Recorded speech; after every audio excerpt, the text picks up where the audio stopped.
አይናችንን እንጨፍን። በዝግታ ትንፋሽ እየወሰድን ሐሳባችንን እንሰብስብ።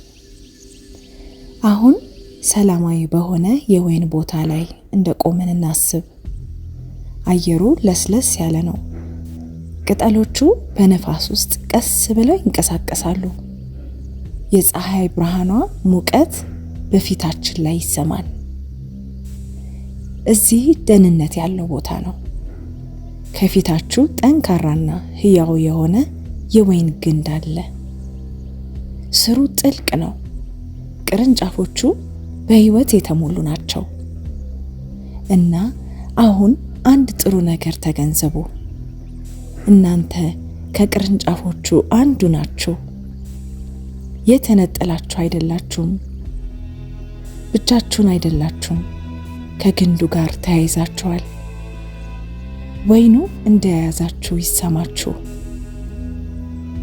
ሕይወት ወደ እናንተ እንደሚፈስ ይሰማችሁ። ጥንካሬ በእናንተ ውስጥ ሲንቀሳቀስ ይሰማችሁ። ኢየሱስ የወይን ግንድ ነው። በእርሱ አርፋችኋል። ፍቅሩ ወደ ልባችሁ ሲገባ ይሰማችሁ።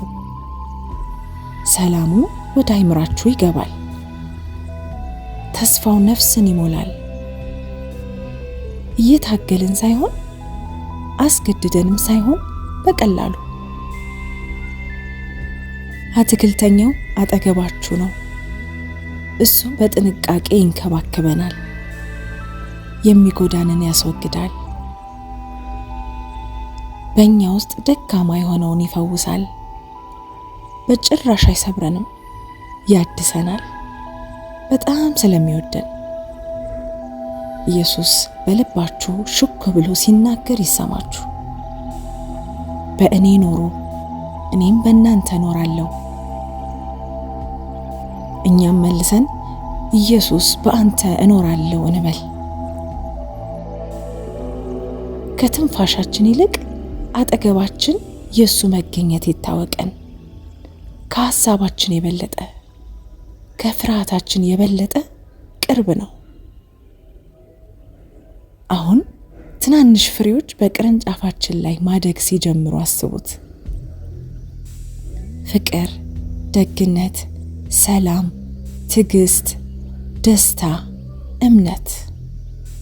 እነዚህ ፍሬዎች ያድጋሉ፣ ምክንያቱም ከግንዱ ተገናኝታችኋል።